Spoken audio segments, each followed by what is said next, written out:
Bonjour Steve, bonjour Caroline. Bonjour à vous deux. Merci de nous accueillir chez vous. Dans le van aménagé. Et oui. C'est ça. Votre maison mobile, on pourrait l'appeler également. C'est ça, c'est José. C'est notre José. José. Mais vous nous raconterez peut-être pourquoi José d'ailleurs. C'est surprenant comme nom pour un van. Ça doit avoir une histoire et un sens, vous nous raconterez tout ça? Oui. Eh bien, on va commencer déjà par faire votre présentation. Voilà, on a fait une petite présentation et bien évidemment, vous avez le droit de nous corriger, de nous arrêter si ça ne correspond pas à la vérité ou si on aurait oublié des éléments essentiels. Des fois, on fait peut-être même des erreurs exprès pour voir s'ils sont attentifs. C'est ça. Allez, je te laisse la main. Alors, écoutez, 2012. À l'époque, Steve, tu es jardinier. Tu décides et tu oses l'aventure de la reconversion pour devenir thérapeute. Tu te formes, te certifies, alors à la fois relaxologue, praticien en hypnose, EFT, etc. Et tu installes ton cabinet dans ta Bretagne natale. Quelques années plus tard, tu te lances dans un nouveau projet, celui de devenir co-réalisateur, consultant et intervenant pour la collection de films Prévenir et guérir, où tu as œuvré pour faire connaître toutes ces approches alternatives, et notamment avec 2 films, l'hypnose au cœur du corps et les émotions au bout des doigts. Alors, on voit que tu as toujours eu à cœur d'inspirer, de partager, de motiver. C'est d'ailleurs une chose que tu nous as dit quand on t'a contacté pour cette interview. Tu nous as dit qu'effectivement, inspirer, c'était pour toi un leitmotiv. Encourager, oser la vulnérabilité pour se réaliser pleinement, autant dans sa vie pro que perso. Et tu aimes te qualifier de osérologue. Tu portes haut et fort un message qui est oser être et vivre une vie qui fait envie. Voilà. Vraiment, au-delà de ces mots, au-delà de ce qualificatif osérologue, mais qui te colle à la peau, ce message, tu l'incarnes véritablement. Et c'est d'ailleurs ce qui t'a amené, et notamment en 2018, à tout plaquer pour oser vivre tes propres rêves, tes propres projets. Partir pour 1 an minimum à l'époque, en camion-van, avec José, donc. Avec José, sur les routes, tout en continuant à travailler. Avec José, mais pas que, avec Caro, donc Caroline, ta compagne. Caro, quant à toi, tu es photographe, digital nomade, webmaster et cordon bleu, semble-t-il. Ça peut être pratique d'avoir un cordon bleu sous la main dans un van. Et vous vivez ensemble une vie d'entrepreneur nomade. Vous réalisez vos rêves, et notamment celui d'accompagner, de transmettre, de partager, de vivre vos passions tout en voyageant. Un rêve que vous arrivez aussi à moduler, à adapter. On le voit dans cette période de confinement. Vous êtes toujours avec José, toujours tous les 3. Vous vous êtes mis à l'abri du virus. Vous êtes revenus en France, mais vous continuez à partager et à vivre pleinement vos ambitions. Et puis aujourd'hui, Steve notamment, tu accompagnes les coachs, thérapeutes, autres entrepreneurs de cœur, ça c'est une valeur forte pour toi, à mieux se connaître, à oser exprimer leur singularité, à s'épanouir dans leur zone de génie pour qu'ils puissent se réaliser, contribuer à leur tour et prospérer sereinement en se sentant pleinement vivant. Tu interviens également en tant que conférencier en séminaire et en entreprise et tu accompagnes les particuliers à donner du sens à leur existence, à connecter à ce qui les fait vibrer et à oser se lancer. Le blog sur lequel on peut retrouver tout ça, c'est Philosophie et la chaîne YouTube également du même nom. Et puis, vous êtes également parent de jeunes adultes, on va dire. C'est plus des enfants, c'est une ado et 2 jeunes adultes. Oui. Ah ouais, donc déjà des grands. Ouais. Et tout ça, ça fait quand même beaucoup de choses entre la vie perso, la vie pro, la vie familiale. Comment, c'est notre première question du coup, comment est-ce que vous arrivez tous les deux à équilibrer tout ça, à trouver un temps pour tout, un temps pour vous, un temps pour vous ensemble et comment ça s'organise cet équilibre-là? Alors Comment ça s'organise? En fait, avant même d'être sur la route, on travaillait déjà beaucoup ensemble et on était presque déjà 24 heures sur 24 ensemble. Du coup, le fait d'être en tant que digital nomade maintenant, on a juste rééquilibré certaines choses sur notre espace de travail, on va dire. Mais ça n'a pas changé grand-chose, on va dire, par rapport à la maison. Non, pas nécessairement. Mm. En fait, en termes d'organisation, on a une chance.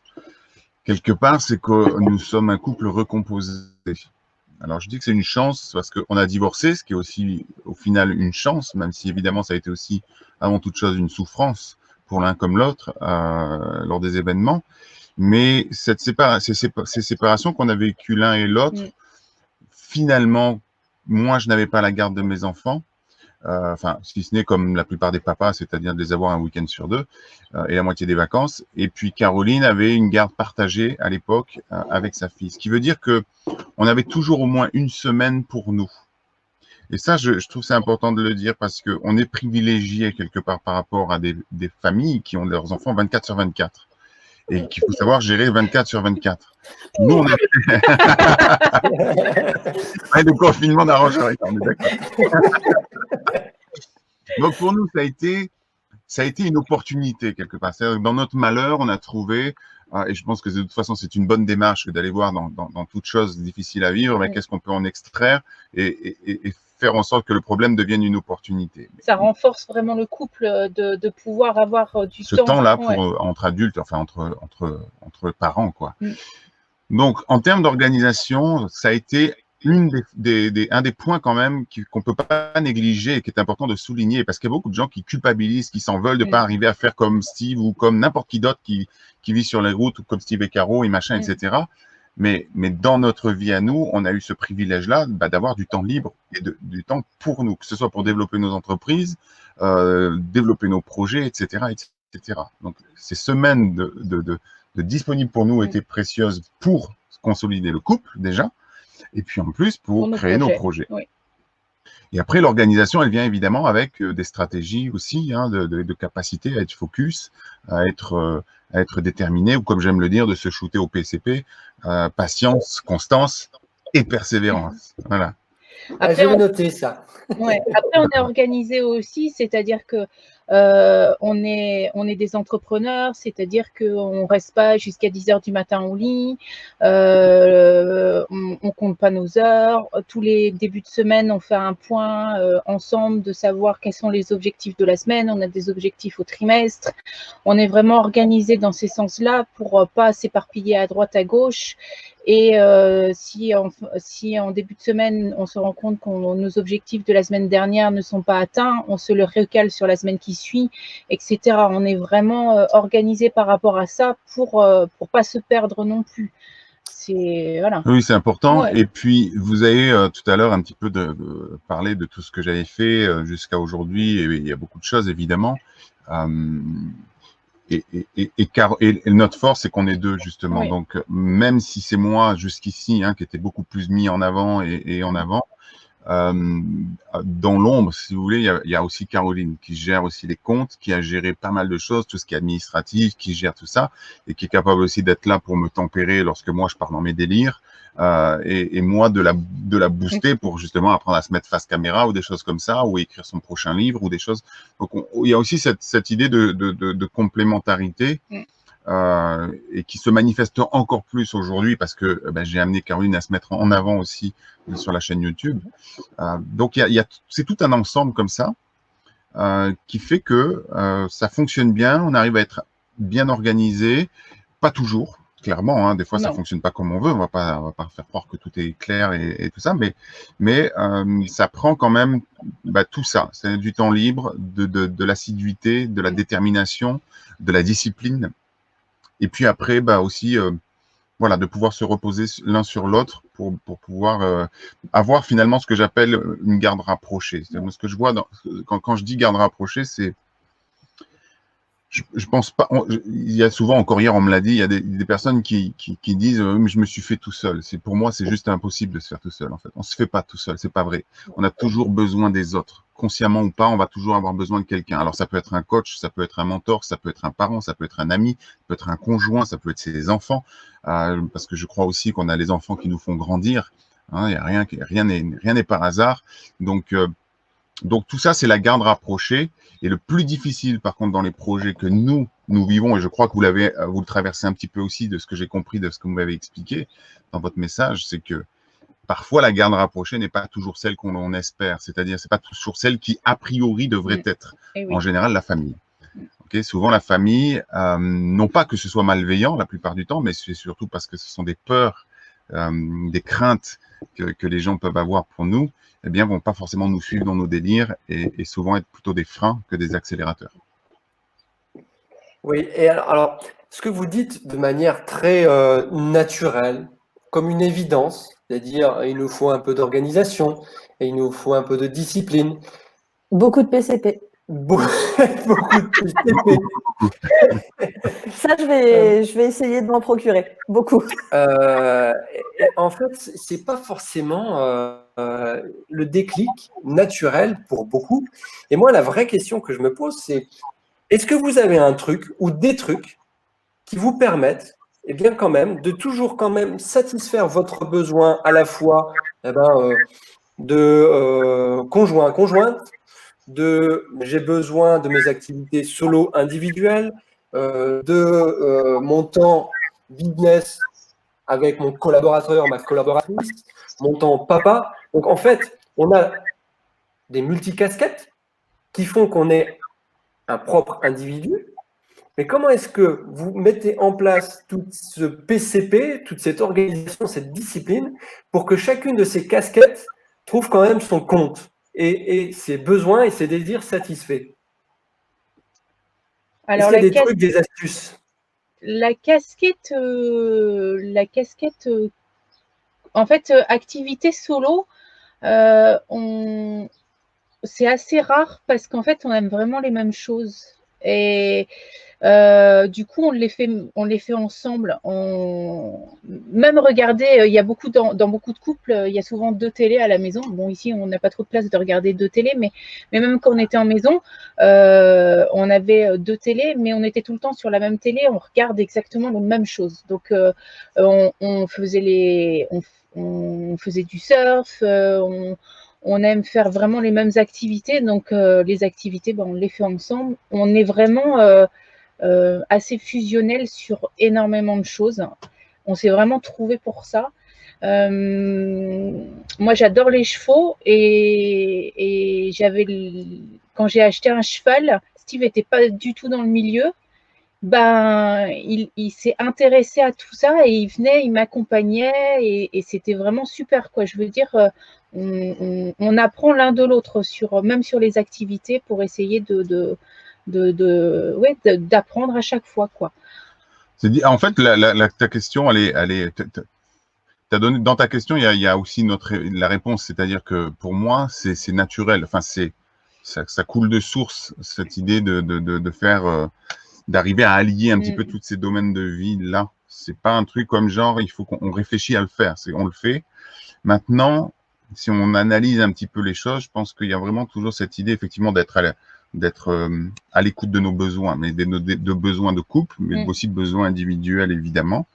Et ce qui fait souvent qu'on va ignorer nos besoins, c'est souvent un besoin qui va souvent faire qu'on ignore nos besoins, c'est un besoin. Et en l'occurrence, souvent, c'est le besoin de performance, surtout quand on est entrepreneur. Donc, il faut faire du chiffre, il faut faire un chiffre d'affaires, il faut faire vivre l'entreprise, il faut faire du salaire, il faut des résultats et donc performance. Donc, on est dans une pression et à partir de là, on n'est plus à l'écoute des autres besoins qui sont tout autant vitaux, quelque part, tout autant essentiels. Donc, il y a vraiment pour moi, la stratégie, elle est vraiment de savoir s'arrêter parce que sinon, on est tout le temps agité. Et quand on est tout le temps agité, ça va semer de la confusion, ça va semer du trouble, de la confusion, et à un moment donné, on perd sens en fait. On perd conscience quelque part parce qu'on est juste dans le faire et on n'est plus dans l'être. On fait plein de trucs, on fait, ah, il faut faire ça, il faut faire ça. C'est pareil pour le voyage, hein, c'est vraiment la même chose. Oh, on va visiter tel pays, on va faire ceci, on va faire ça, machin, on va faire ceci. Mais faire, alors que au fond, on n'est pas des êtres humains, on est des êtres humains. Et donc, c'est quand même intéressant d'aller voir d'abord qu'est-ce que j'ai besoin d'être, qu'est-ce qui me fait vibrer vraiment. Et partant de là, qu'est-ce que je vais faire? Donc, plutôt que de se dire, au fond, je suis ce que je fais. Okay, souvent, les gens vont se définir par ce qu'ils font. Donc, je suis boulanger, je suis nomade, je suis coach, je suis quoi. Hein, je suis fumeur, je suis gros, je suis maigre, je suis. L'idée, c'est pour nous, en tout cas, l'idée, c'est vraiment, c'est plutôt de se dire, je fais ce que je suis. C'est ce qui est différent, du coup. Hein, je fais ce que je suis et non pas je suis ce que je fais. Mais pour faire ce que je suis, encore faut-il se connaître. Encore faut-il prendre le temps de se poser, de s'observer, d'apprendre à se connaître. Et du coup, donc ses besoins, ses valeurs et tout ce qu'on connaît, mais aussi de savoir y répondre. Et c'est là que un peu d'organisation, peut-être un peu de méditation ou des choses comme ça pour laisser retomber un peu la pression de performance et la confusion et laisser venir la clarté de se rendre compte, bon sang, je suis en train de partir dans tous les sens et ça marche pas. Comme Caro, par exemple, qui depuis, parce qu'on c'est vrai qu'on s'amuse à dire que Caro est un cordon bleu, donc c'est vrai j'ai cette chance d'avoir à m'accompagner dans ma vie finalement, etc. D'avoir un cordon bleu, c'est pratique dans un camion comme ça et de faire de la vine life et de l'avoir de la bonne nourriture, c'est plutôt cool. Parce que si moi j'étais tout seul, je vous le dis, ce serait simple. J'aurais même pas besoin de gazinière, j'aurais gagné de la place.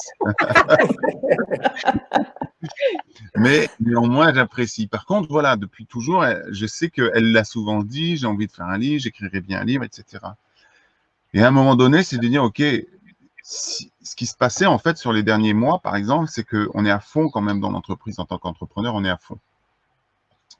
Mais en étant à fond dans l'entreprise, on ne peut pas être à fond sur des projets qui nous font vibrer aussi, comme écrire un livre. C'est difficile de... Donc, à un moment donné, qu'est-ce qu'on remet au centre? Qu'est-ce qui va être le plus important? Qu'est-ce qui fait qu'il va marcher?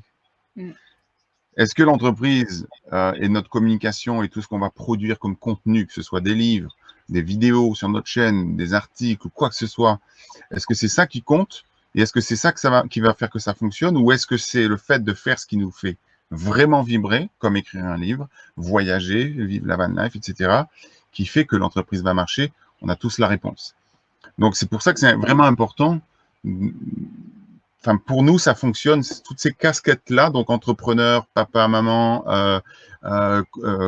amant, couple, et puis solo ou réunis, fonctionnent selon notre capacité à observer les besoins, ce qu'on sait tous faire, on est capable tous. Mais par contre, après, il va falloir oser aller exprimer ses besoins et les assumer, les nourrir, ces besoins-là. C'est là que ça pêche, hein, la plupart du temps. Oui. Super, merci beaucoup. Il y a beaucoup de sagesse là, hein, vraiment beaucoup de sagesse. Et voilà, c'est apaisant parce qu'on se dit, mais oui, c'est tellement simple finalement. Et derrière ça, j'aimerais vous demander, est-ce que pour autant, avant d'arriver à cet équilibre, hein, à l'écoute de ses besoins pour oser passer à l'action, vous avez pour autant, comme ça, en tête, une ou deux grosses erreurs ou difficultés que vous avez eues avant de pouvoir arriver à à ce stade de sagesse, d'équilibre, d'organisation qui vous convient bien? Il y a vraiment cette idée que peut-être que le message que je passe là, il y a peut-être effectivement une forme de sagesse, mais il ne faut pas s'y tromper. C'est-à-dire que je suis tout sauf sage. C'est-à-dire que dans ma tête, je suis clairement dissipé, je suis clairement tourmenté, je suis clairement indécis. Ok, et c'est justement parce qu'il y a tout ça que je vis un peu comme, je ne sais pas si les gens peuvent connaître ces termes-là, multipotentiel et compagnie, mais c'est à force justement d'échecs, de doutes et de tout ça que je n'ai pas d'autre choix de toute façon de développer cette conscience des choses. Mais ce n'est pas parce que je l'ai développé que je ne le vis pas encore. C'est ça le point, c'est très important. Parce que des fois, on entend encore une fois des personnes parler, s'exprimer, qui ont l'aisance de le faire, comme moi j'ai l'aisance de le faire parce que je fais ça depuis des années. Mais ça ne veut pas dire que parce que potentiellement je parle bien ou que ça parle ou que ça touche les personnes et que je partage une leçon quelque part de sagesse, que je suis capable de me l'appliquer en permanence. C'est pas vrai. Mais c'est juste que je tends vers ça. Et quand je vous parle à vous, et quand je parle à toutes les personnes qui nous écoutent, je me parle à moi-même aussi. C'est-à-dire que c'est bon pour moi aussi de faire cet exercice pour me rappeler, hey, c'est ça, c'est ça, c'est ça, c'est ça. Pour moi, accompagner les autres, je dis toujours qu'on fait le métier qui nous soigne. C'est que quand on a, et encore plus quand on fait du coaching et ce genre de métier-là, c'est que quand on accompagne les autres, on s'accompagne soi-même en même temps et les autres nous accompagnent aussi de par leurs difficultés qu'ils traversent et nous permettent d'avoir des prises de conscience très souvent. D'ailleurs, ces prises de conscience, moi, sont beaucoup venues de mes clients, hein, très souvent. Et voilà. Donc, après, je crois que c'est un entraînement. Je le dis, ça aussi, je le dis souvent, hein, c'est que, alors, en tant qu'osérologue vient du fait, au final, que quand je me suis installé, je souffrais vraiment d'un manque de légitimité. Je me voyais vraiment comme un imposteur. Je me disais, j'ai pas de diplôme, même pas le bac, rien, j'avais rien. Donc, je n'étais pas très confortable et je me sentais pas très à l'aise avec ce métier. J'avais jardinier, effectivement, comme tu le disais. Et donc, bon, c'était pas facile de devenir jardinier. Et puis, du jour au lendemain, presque, hein, enfin, au bout de formation, etc., coach, thérapeute, d'accompagner des gens qui ont des traumas et tout ça, c'était particulier pour moi. Donc, je me suis dit, voilà. Puis, à 40 ans, je me suis dit, bon, je vais devenir psychologue. En fait, pour être pris au sérieux, il faut que je sois pris au sérieux, je vais devenir psychologue. Donc, j'ai passé, et comme j'avais pas le bac, donc je pouvais pas accéder aux études universitaires, j'ai passé le bac. En tout cas, l'équivalent, le diplôme d'accès aux études universitaires. Sauf qu'en cours de route, je me suis rendu compte que mes clients disaient, mais en fait, si on vient vous voir, c'est justement parce que vous n'êtes pas psychologue. Je me suis rendu compte que mes clients, c'était aussi des psychologues et des médecins. Je me suis dit, il y a un truc là, quand même, il y a un truc, il y a vraiment un truc, Steve, un truc. C'est là que je me suis amusé. Alors, et en plus, je me suis rendu compte qu'au bout d'un moment, là, 99% de ma clientèle n'étaient pas des gens qui avaient des souffrances, on va dire des pathologies ou des choses comme ça. C'était des gens qui étaient dans le mal-être, mais qui étaient dans le mal-être parce qu'ils n'avaient pas osé être qui ils sont vraiment, tout simplement. Et soit qu'ils n'osaient pas, donc soit ils se connaissaient vraiment, ils savaient ce qu'ils voulaient faire dans la vie, vibrer, faire, etc., mais ils n'osaient pas le faire, soit ils avaient carrément oublié qui ils sont, tellement ils se sont conformés, ok, à ce qu'on attend d'eux, et bien qu'ils ont complètement oublié qui ils sont, et du coup, bah, ils ne pouvaient pas être. Donc, c'était vraiment ça.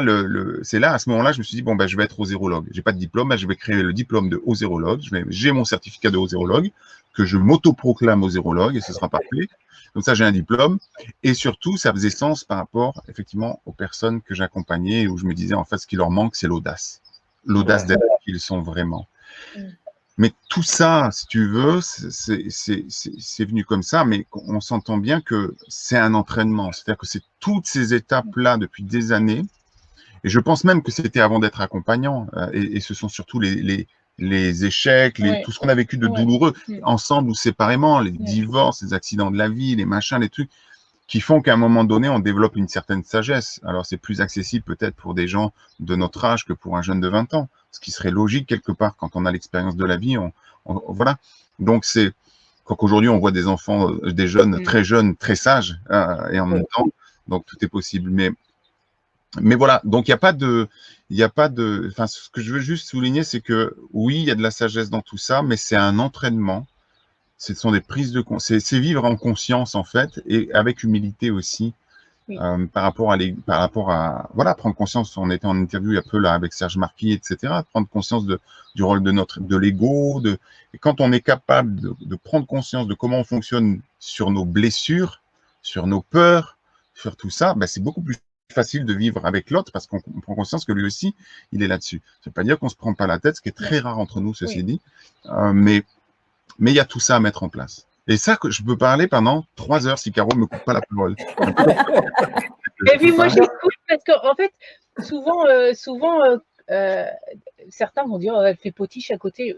À la limite, je m'en tape. Ça, c'est toi qui le dis. Non. Oui. C'est toi qui l'as pensé là. Oui, peut-être. Ah. Mais si tu... Allez, petite séance de coaching. Allez, Caro. On enlève l'étiquette, Caro. Allez, voilà. On enlève l'étiquette. Quand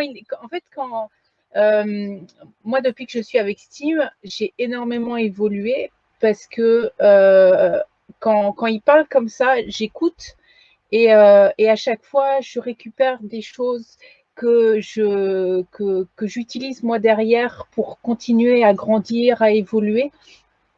Et c'est clair que je ne serais pas avec Steve, jamais je serais arrivée là où je suis maintenant, je ne serais jamais devant une caméra, je n'oserais jamais autant. Mais je pourrais dire la même chose, c'est ça qui est drôle. C'est-à-dire que si Caro n'était pas là derrière pour soutenir et tout ça, même si elle n'est pas dans le développement personnel à fond comme moi et tout ça. Tu vas pas me faire pleurer encore, hein? Ah non. Non. Il n'empêche. Il n'y a pas longtemps, Steve. Hein. Non, mais c'est une réalité. C'est toujours ça qui quelque part. Oui, je suis moi derrière la caméra. Enfin, je suis devant la caméra. Je suis sur scène quand je fais des conférences. Je suis dans les films quand je fais des films documentaires, etc. Mais il faut vraiment prendre conscience que si j'arrive à faire tout ça, c'est parce qu'il y a aussi Caro derrière qui me soutient, qui accueille mes douleurs, mes doutes, mes peurs, mes machins. C'est précieux. Et j'aime pas trop l'idée que derrière tout grand homme, il y a une femme, parce qu'en fait, je me considère pas comme un grand homme. Mais je pense qu'il y a surtout une grande femme aussi, à côté d'un homme. C'est pas derrière, c'est à côté. Je sais pas parce qu'on la voit pas qu'elle est derrière moi, là. C'est juste, elle est à côté de moi et on avance ensemble. Et c'est pour ça d'ailleurs que je suis content quand il y a des interviews comme ça, si c'est ce que je vous ai demandé, est-ce que c'est OK si Caro est là, est-ce que c'est bien pour vous, quoi? Parce que c'est aussi intéressant de mettre aussi en avant cette personne. Moi, je t'ai coupé, mais ça me semblait important parce qu'elle parle de moi comme si tu serais arrivé ailleurs sans moi. C'est juste qu'on est deux, quoi. Voilà. Non, mais je ne serais pas arrivée de la. En fait, il arrive à voir où sont mes blessures, mes blocages et tout, et il va faire en sorte de m'aider à les lever et à m'aider à les passer sûrement beaucoup plus vite que si j'avais pas été à ses côtés. J'en suis persuadée parce que quand je vois l'évolution que j'ai eue, ça va faire 11 ans qu'on est ensemble. En 11 ans, toute l'évolution que j'ai eue, elle est juste faramineuse par rapport à tout le reste que j'ai pu être depuis que je suis passée adulte.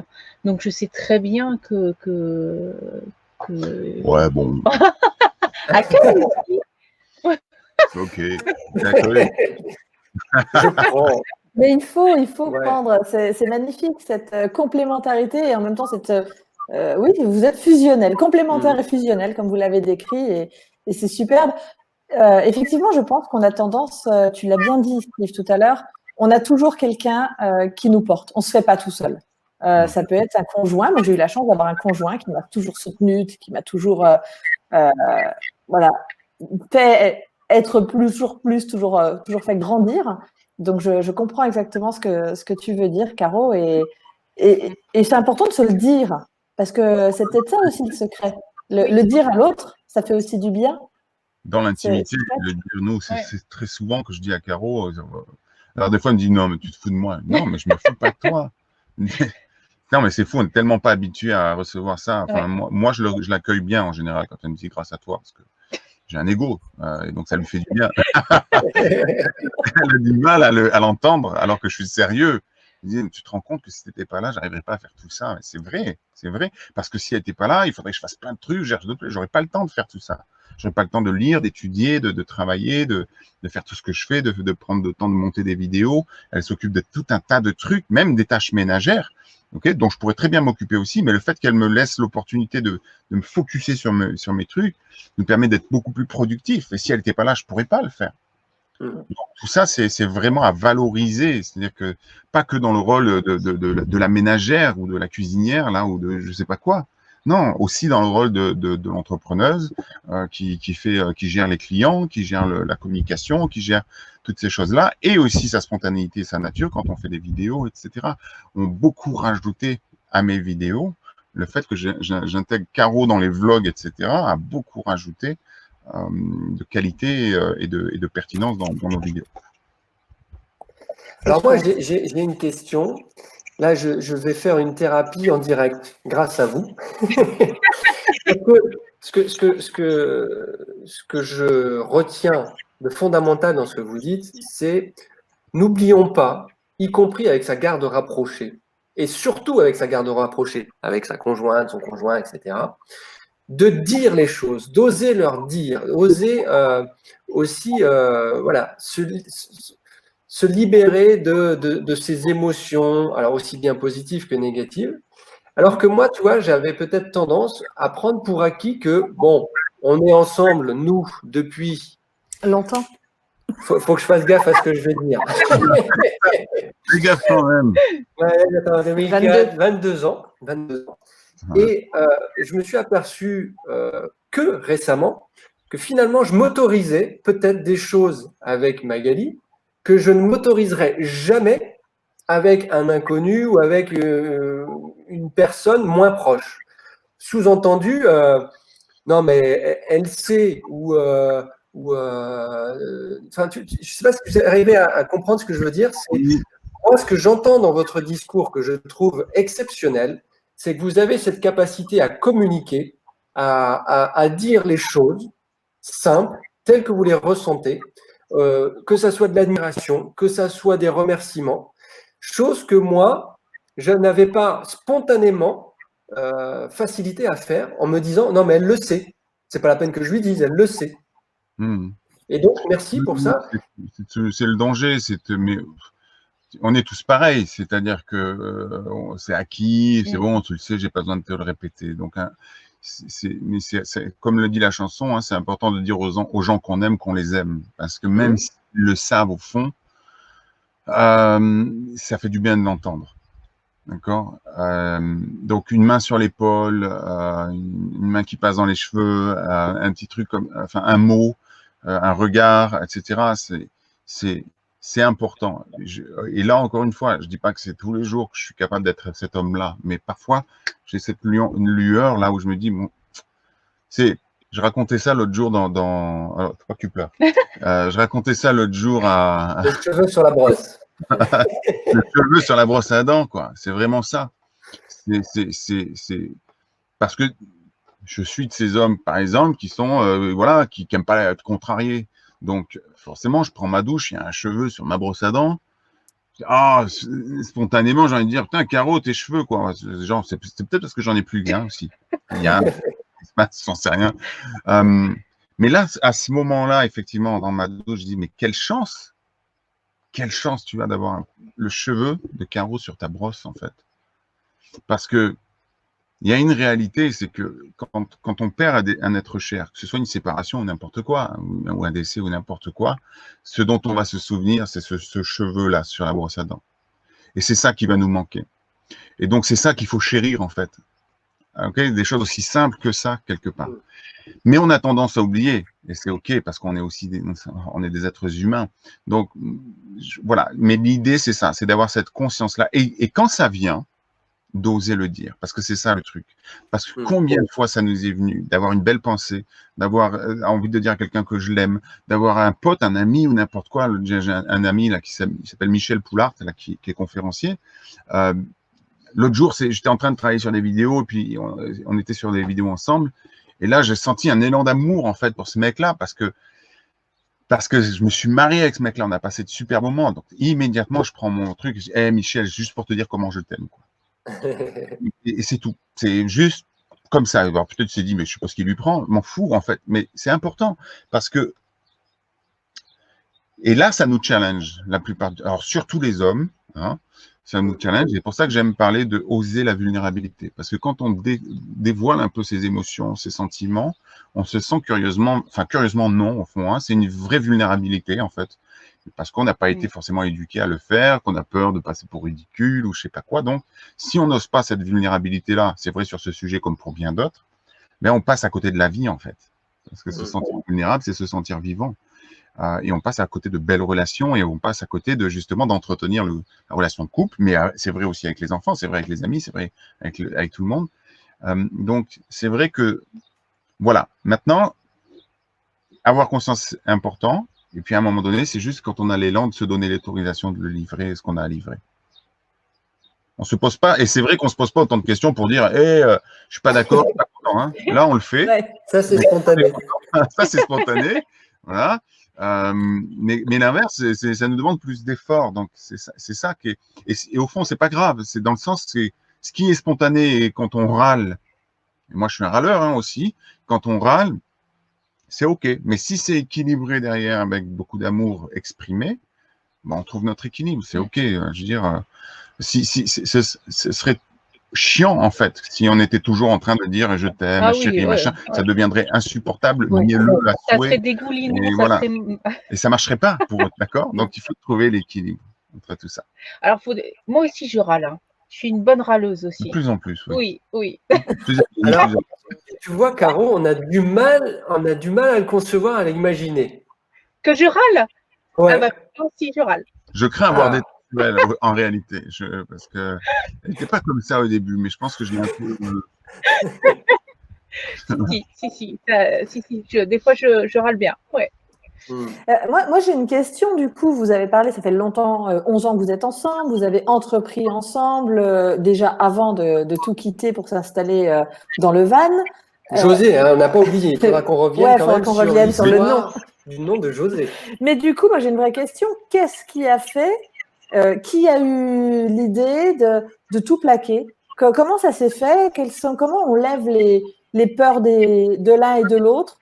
Comment on déclenche ça? Avec des enfants que du coup on laisse, etc. Vous l'avez déjà un peu partagé de manière très authentique et sincère dans des vidéos, mais vraiment, ouais, ce qui peut paraître inconcevable pour beaucoup de se dire j'ai un besoin, une envie qui vibre, qui bouillonne au fond de moi, mais en même temps j'ai des peurs, j'ai des blocages, j'ai des freins. Voilà. Comment est-ce que vous en avez arrivé à franchir le pas? Être arrivé à franchir le pas? Alors ça, c'est toi. Caro va vous raconter peut-être quand même peut-être le premier événement qui fait que déjà il y a eu quelque chose de semé ici. Même si à la base, je pense que. Alors, c'est moi à l'origine, hein, qui suis quand même à l'origine de cette idée de partir. Mais. Il y a une graine qui avait été semée. Graine, en fait, on est parti sur les États-Unis en 2012 parce que j'ai perdu ma grand-mère et elle m'avait laissé une petite somme d'argent. Et je ne voulais pas utiliser cette somme d'argent pour acheter une voiture ou payer les factures qui allaient tomber au fur et à mesure. Je voulais vraiment utiliser cet argent pour garder un souvenir de ma grand-mère, mais impérissable. Mais je ne savais pas comment faire. Et en fait, Steve m'a dit, mais quelque chose qui ne pourra jamais t'être enlevé, c'est des souvenirs. Et rien de tel, c'est de partir en voyage. Et une fois que il y avait cette idée de voyage, il fallait qu'on arrive à savoir où partir en voyage. Mais là, c'est le monde entier s'ouvrait à nous, mais on ne savait absolument pas où aller. Moi, j'avais un tout petit peu voyagé quand j'étais jeune. Steve avait fait quelques pays avec l'armée, mais pas grand-chose, quoi. Et un dimanche matin au café, ça m'est sorti comme ça, la route 66. Et donc, on est parti faire la route 66. Pendant 3 semaines, on a pris une voiture et on a tout traversé les États-Unis. Et c'était notre premier road trip. Et ça a semé vraiment la graine du road trip, du goût de prendre la route et de traverser plein d'États, de paysages magnifiques. Des rencontres, parce qu'en plus, on dormait chez l'habitant. Donc, c'était génial. Et après, quand on est rentré, on s'est dit, il faut absolument qu'on reparte tous les ans. On veut faire des voyages comme ça tous les ans. Sauf que moi, j'ai été licenciée. Steve était en reconversion professionnelle. Donc, on s'est fait happer par le boulot. Financièrement, c'était pas la peine assez à ce moment-là. Donc, repartir, c'était pas possible. Jusqu'au moment où il y a eu en fait, tous les ans, on se disait, oh là là, on voyage plus. On avait dit, on s'était promis de prendre la route, de voyager. Mais effectivement, voilà, moi, je faisais ma reconversion comme coach, thérapeute, etc. Et donc, on ne trouvait jamais, en fait, le bon moment de partir. C'est comme ça, hein, on ne trouve jamais le moment de partir. On n'a jamais l'argent. Enfin, il y a toujours un truc qui fait qu'on part pas, quoi. Hein, c'est pas la priorité. Pourtant, on meurt d'envie, mais c'est jamais la priorité. Tout ce temps-là, c'est du temps que malgré tout, c'est que plus tard qu'on s'en est rendu compte, et ça a pris 7 ans, c'est du temps qu'on a optimisé pour pouvoir vivre ce qu'on vit aujourd'hui. D'accord? Bien comprendre que on a appris à... Moi, j'ai fait ma reconversion, j'ai rempli mon cabinet, enfin, ça a fonctionné direct parce que j'ai mis tout ce qu'il fallait pour que ça fonctionne. Mais après, c'était du présentiel. Donc, vivre une vie comme on vit aujourd'hui, c'était compliqué. Donc, il a fallu digitaliser. Et sans me rendre compte, j'ai appris à digitaliser, etc. C'est que quand on a décidé de partir, que je me suis dit, c'est fou, en fait, quand on regarde en arrière, tout était parfaitement aligné pour qu'on soit prêt à partir maintenant. La décision de partir, on est prêt, en fait. Ça y est, tout est là. L'entreprise fonctionne, on a juste à faire un transfert de trucs et ça va, voilà, il y aura des défis et tout ça. Et moi, j'ai repris mon premier métier qui était de créer des sites internet. Je l'ai re-switché sur le fait qu'on parte, en fait. Et puis, il y a eu un événement, effectivement, qui a fini d'enfoncer le clou. J'en parle souvent, mais c'est la rencontre avec Jeanne. Parce que Jeanne, c'est une dame de 86 ans qui est venue me consulter. Alors, déjà, c'est assez rare d'avoir dans un cabinet de thérapeute ou coach une dame de 86 ans. À cet âge-là, a priori, ils n'ont pas trop de... Voilà. Et cette dame est venue me consulter et m'a expliqué que quelques mois là auparavant, elle avait perdu son mari. Alors, elle pleurait, elle était vraiment dans beaucoup d'émotions, elle pleurait. Et du coup, moi, je l'accompagne, évidemment, je suis dans l'écoute, etc. Et puis, à un moment donné, elle me dit, mais vous savez, ce n'est pas tant, en fait. Je viens, c'est pas d'avoir perdu mon mari qui m'amène à venir vous consulter parce que c'était un homme violent psychologiquement. Finalement, au fond, on a vécu 50 ans ensemble, mais il a passé sa vie, au fond, à m'humilier, quoi. C'était pas comme ça dans mes premières années, mais très vite, c'est parti comme ça. Et on a eu des enfants, mais j'ai jamais osé partir, j'ai jamais osé le quitter parce que de toute façon, à mon époque, quitter, c'était vraiment mal vu. Donc, fonction du regard des autres, j'ai pas osé. J'avais peur de pas m'en sortir, j'avais peur que mes enfants en souffrent. Bref, je suis resté avec cet homme. Et si je viens vous voir aujourd'hui, elle me dit, je suis pas très fier de vous le dire, mais parce que mon mari, depuis qu'il est mort, au fond, je me sens plutôt libre, libéré même. Elle me dit, si je viens vous voir, c'est parce que j'ai un terrible regret. Je me suis réveillé il y a quelques jours. J'étais à la fois pleine de joie, mais tout mon corps était en pleurs. Elle me dit, j'ai rêvé que je parcourais le monde, et ça, c'était mes rêves de jeune fille. Mais tout mon corps était en pleurs de se rendre compte que c'est trop tard. J'ai 86 ans, je suis plus proche de la fin que du début, et si je viens vous voir, c'est juste que vous m'aidiez à finir ma vie avec ce regret en moins, que ce soit plus léger pour moi, etc. Et pour moi, ça a été une claque énorme, mais énorme. Parce que à l'époque, je lisais en plus un livre de Bronnie Ware, qui est connu, qui s'appelle Les 5 plus grands regrets des mourants, et qui explique effectivement que le premier plus grand regret des personnes qui sont arrivées en fin de vie, prêtes à rendre leur dernier soupir, bien c'est vraiment de se dire, j'ai l'impression d'avoir vécu la vie que les autres auraient voulu que je vive, mais pas celle que moi, j'aurais vraiment voulu vivre. Et là, j'avais en face de moi une dame sorti droit, mais direct de ce livre, en fait. C'est-à-dire que le livre devenait une réalité. Dans mon cabinet, ça devenait concret. Et là, quand elle est sortie de chez moi, j'ai senti ma gorge se serrer encore plus. J'avais les larmes aux yeux. Et c'est pas tout de suite que j'ai compris. Mais plus tard, effectivement, j'en ai tiré cette leçon, ce que j'appelle aujourd'hui la leçon de vie, finalement, que m'a donnée Jeanne. C'est que les regrets sont un bien lourd tribut en fonction la comparaison surtout. Les regrets sont un lourd tribut comparaison au prix à payer lorsqu'il s'agit d'oser se réaliser. Parce que oui, il y a un prix à payer quand on veut oser. Il y a un prix à payer quand on dit je pars vivre en van et je plaque tout. Il y a des risques, il y a des inconforts. Il y a un prix à payer quand on dit je pars et j'embarque pas mes enfants avec moi parce qu'ils font le choix de pas venir et qu'on accueille ça et que c'est OK. Il y a un prix à payer pour ça. Parce qu'on va être jugé, on va être critiqué, on va être insulté, on va être traité de tout par les gens. Par la famille, à commencer par la famille, notamment du côté de chez Caro. Il y a un prix à payer. Mais le plus gros des regrets et la plus grande souffrance aurait été de ne pas le vivre et de ne pas oser le faire. Et à partir de là, pour moi, il y a vraiment un enseignement, c'est que il y a deux façons pour moi il y a deux choses importantes quand il s'agit d'oser se réaliser. Il y a deux moteurs, je dirais. Il y a un moteur qui va être plutôt un moteur de propulsion et un moteur, on pourrait dire, d'attraction, d'accord ? La propulsion, c'est ce que j'appelle la peur, au fond, la peur moteur. Voilà. Regretter de ne pas avoir vécu ma vie pleinement, autant que je peux en tout cas, ça c'est un truc que j'ai pas envie. le jour de mon dernier souffle, au moment avant de partir, si je me retourne sur ma vie, je veux pouvoir me dire quand même, t'as fait le job, t'as fait ce qu'il fallait pour te, voilà, tu t'étais incarné ici, dans ce corps, t'en as profité à fond. Peut-être tu seras incarné ailleurs plus tard, mais en attendant ici, t'as fait ce que tu avais à faire et t'en as profité et t'as amené ton âme le plus loin possible, etc. Et le deuxième, c'est le moteur d'attraction, c'est que, évidemment, l'idée, c'est de connecter avec qu'est-ce qui fait sens pour moi, quelle est la mission que je me fixe, quel est mon pourquoi, et qui va me donner envie de faire face justement à toutes les difficultés qu'on va traverser. Donc ça, ce sont deux événements, le décès de la grand-mère de Caro et le voyage qui en a suivi. La rencontre avec Jeanne, ça a vraiment enfoncé le clou, où on s'est dit à un moment donné, OK, on y va. Et pourtant, Caro n'était pas d'accord.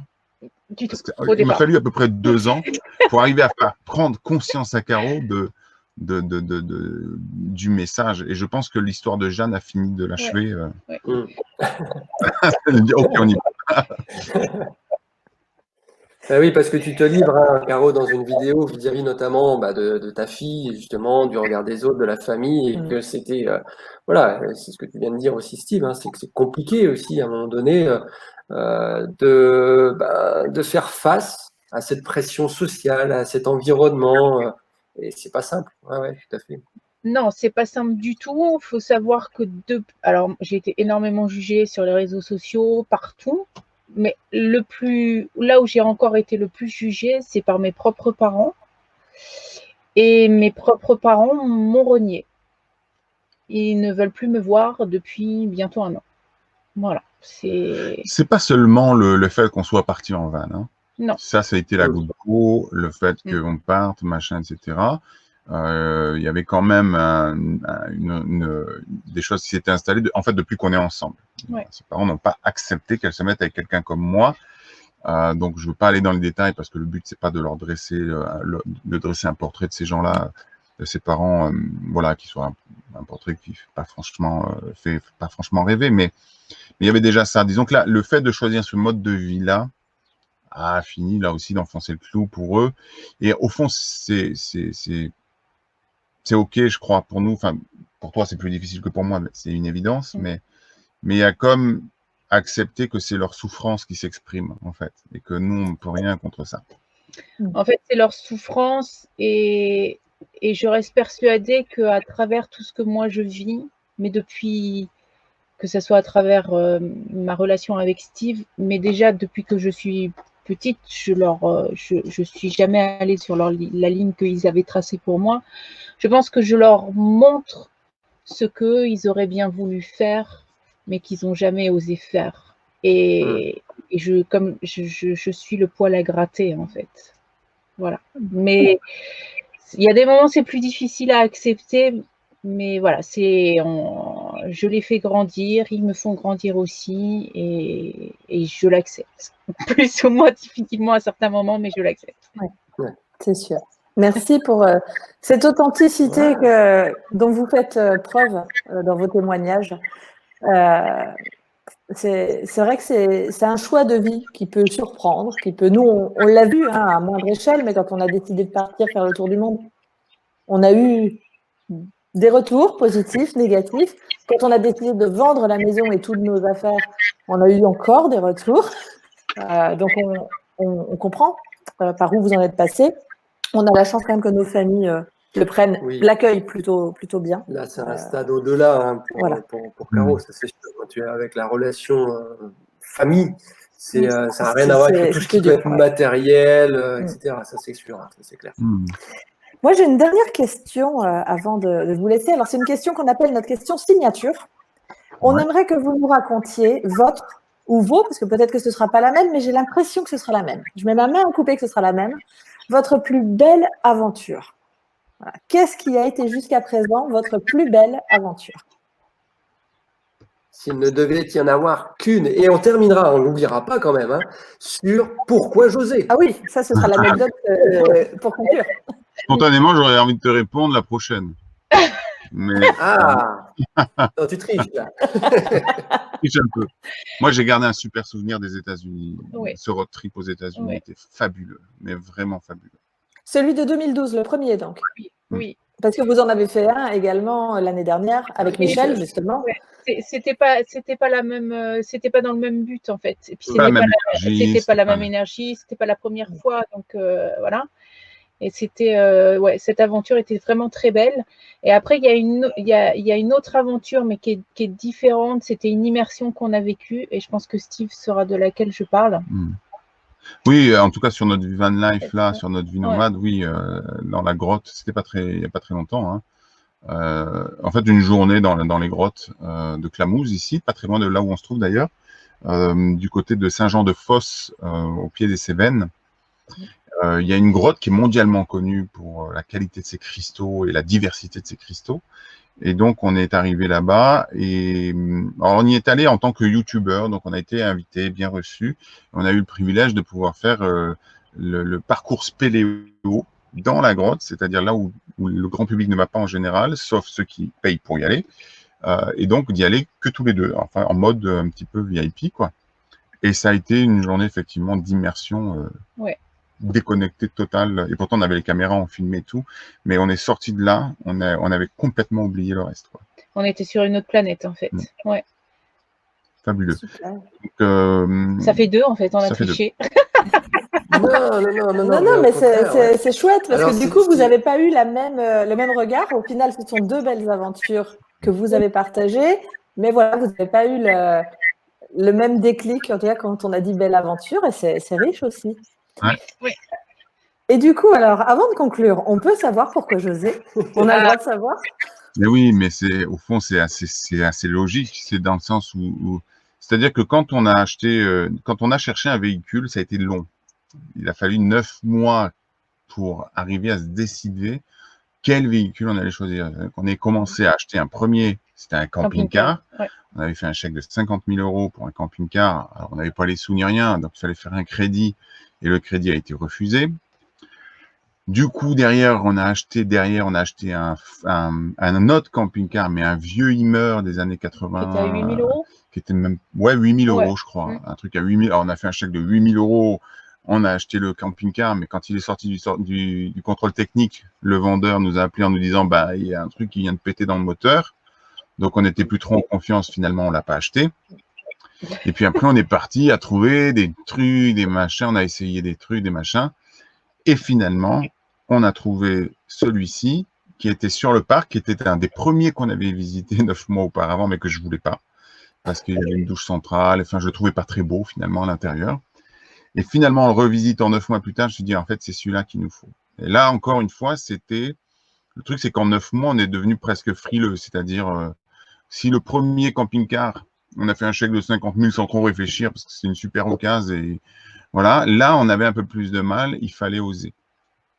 Et c'est justement parce que j'ai osé, et que je suis osérologue, comme j'aime le dire, qu'on l'a appelé J'ai osé. Donc, j'osais. J'ai osé. Ok, bravo. J'avais même pas pensé à oser, quoi. Oser, effectivement. C'est tellement logique. Mais finalement, c'était devant nos yeux. C'est devant vos yeux, mais c'est ça, le subterfuge. Et du coup, alors, aucun regret à l'achat de José?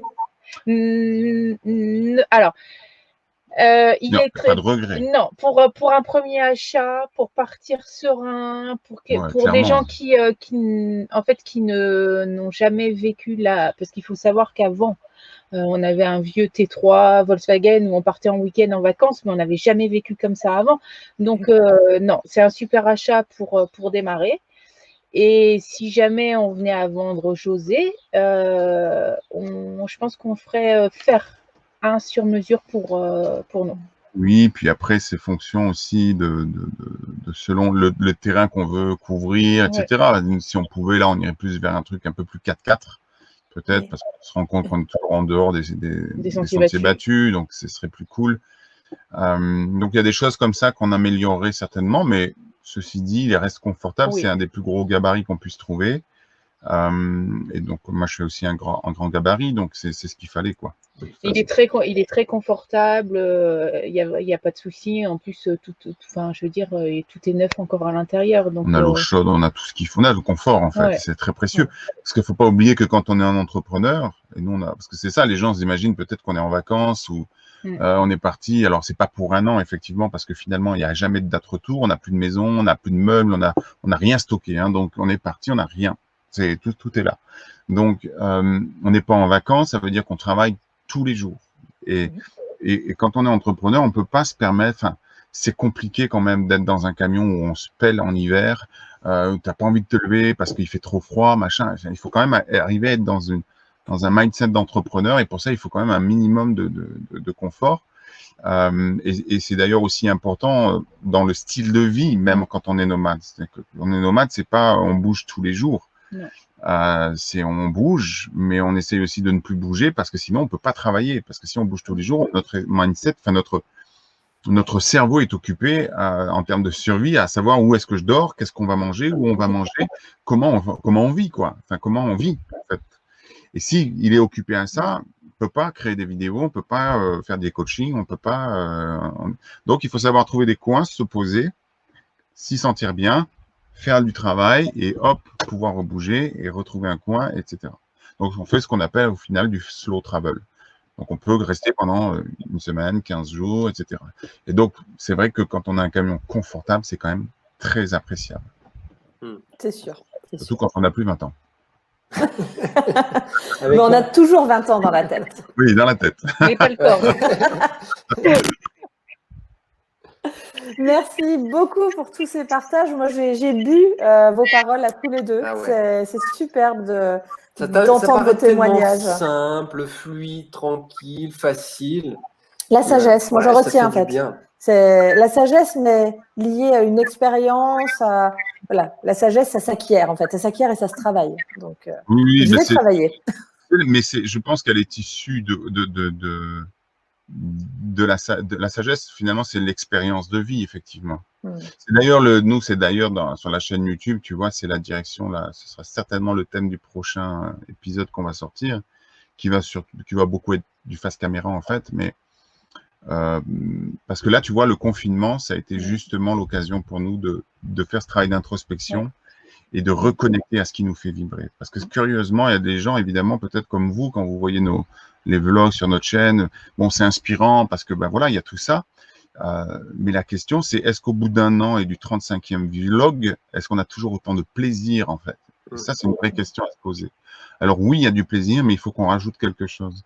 Donc, on va rajouter un nouveau format et qui est vraiment en lien avec l'expérience de vie. Quel teaser! Donc, on vous retrouve et on retrouve notamment sur le blog Philosophie, sur la chaîne YouTube.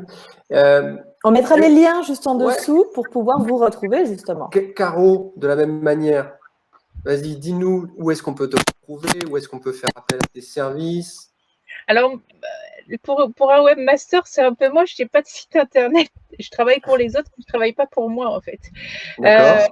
C'est toujours comme ça quand on est bon et qu'on a du travail. Ouais, en fait, tout à fait. Quand on n'a pas besoin de chercher, parce qu'on est bon.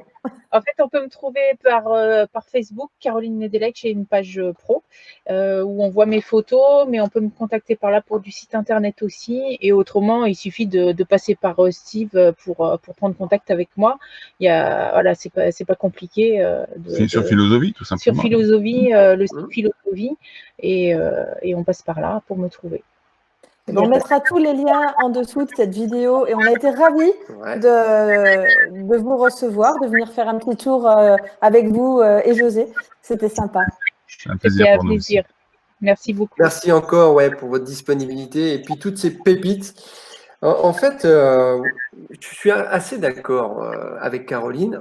En vous écoutant, ça fait aussi réflexion, ça fait prise de notes. Tu vois, de temps en temps, je prenais des notes à moi aussi pour moi. Oui, ça nous fait travailler sur nous. C'est toujours très, très, très enrichissant de vous écouter, de puiser en vous et dans vos discours, plein de bonnes idées. Donc, merci encore pour tout. On se dit à très vite. On mettra effectivement tous les liens. On vous souhaite une bonne poursuite. Le projet de départ, tu l'avais dit, vous l'aviez dit, c'était 1 an minimum. Tu viens de le préciser en disant, là, de toute façon, on verra. On chemine. Oui. Prochaine destination. Est-ce qu'il y a une prochaine destination déjà ou pas? Mais écoute, vu l'actualité, si les frontières étaient ouvertes, ça devrait être l'Autriche. Oui. D'accord. Et tous les pays, visiter les pays de l'Est. J'ai très envie d'aller en Roumanie, enfin les pays de l'Est. Ouais.